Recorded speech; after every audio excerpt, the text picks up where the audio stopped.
So the LG C2 and G2 and greater LG OLED line for 2022 is fast approaching. Typically in March or April is when these new sets begin to hit store shelves. And that got me reflecting back on my ownership of the LG C10, which I got in 2020, and the LG C1, which I still use now as my PC monitor. Both TVs were eye-opening, coming from an Edgelit JS8500. The LG OLED picture quality was absolutely nuts. It was insane. For the most part, the experience has been flawless, both from a home theater perspective, consuming movie and video content.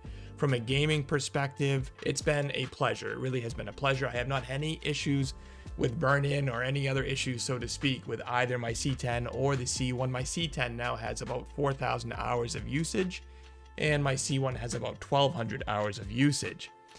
And although the experience has been almost flawless, I say almost for a reason, because there is one issue, for me anyway, and I know a lot of other people too, that continues to hold this LG OLED line back.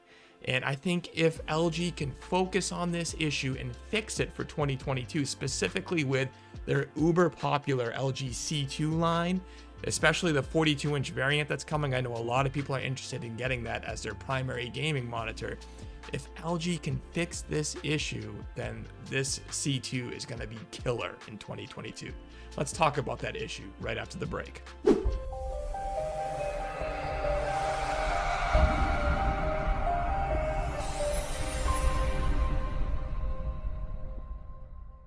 So what is that issue, you ask? For me, it is VRR flicker, or variable refresh rate flicker. This has been a problem for me since my ownership going back to 2020 with the LG C10.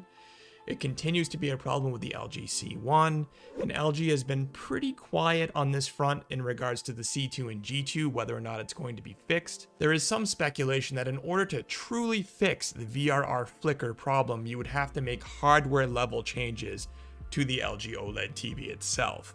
Other people are saying that certain changes to the software and profiling could also fix the problem, but based on who you watch, it seems like some sort of hardware fix is going to be required. Now, is LG going to do that for the C2 and G2?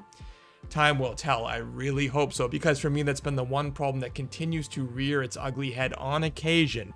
And usually it only does so in darker games. If you play a lot of survival horror games, a lot of Resident Evil type games, where it's a dark ambient environment, you can see this VRR flicker, especially if your frame rate is dynamic. If you're not getting the most stable frame rate on PC, you're jumping from 85, 90 FPS down to 60 or 50, then back up to 70.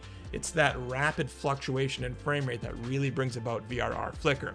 Now, this VRR flicker issue goes all the way back to 2019 with the C9. Basically, any LG OLED that's been VRR capable or G-Sync or FreeSync capable has had this flickering issue in darker games. Now, the LG OLED Association did release a statement some time ago addressing this problem, and it goes on to read, "Gamma for OLED is optimized and fixed for 120 Hz by establishing a fixed charging time for OLED subpixels.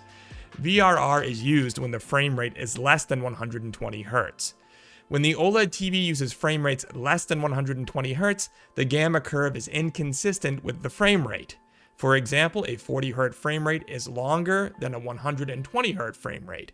Therefore, the lower frame rate results in subpixels that are overcharged, causing flickering of dark gray images, which is noticeable for dark images rather than bright ones, because human eyes are more sensitive to low gray colors. LGD will likely solve this problem, establishing multiple gamma curves optimized for lower frame rates."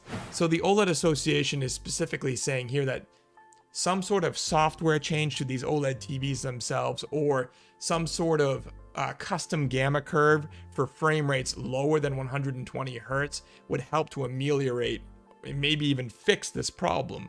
But then you have other outlets saying that it's unlikely that these various gamma profiles at lower than 120 Hz would actually do the trick. Now, LG did release a firmware update some time ago that allows users to fine-tune the dark areas on their televisions, and this helps to some degree to mitigate the VRR flicker, but again, it does not fix it entirely.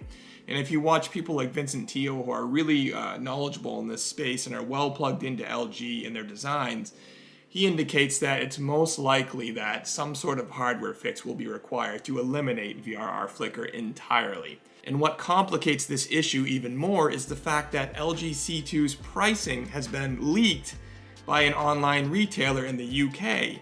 And the 42-inch model, which I said earlier is likely to be the most popular model from LG in 2022, that model is not going to be priced as cheaply as some people had hoped.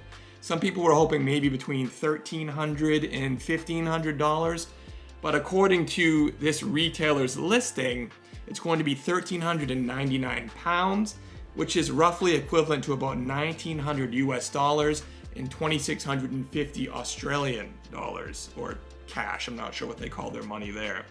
So that is not cheap. And what complicates it even further is the fact that the 48-inch LG C2 is also going to be 1,399 pounds or 1,900 US dollars.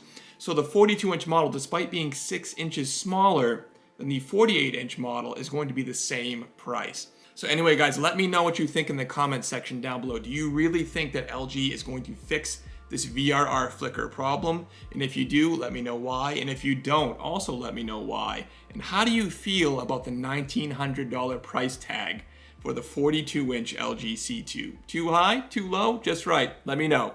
Anyway, guys, that's going to do it for me. Until next time, I'll see you later. Peace.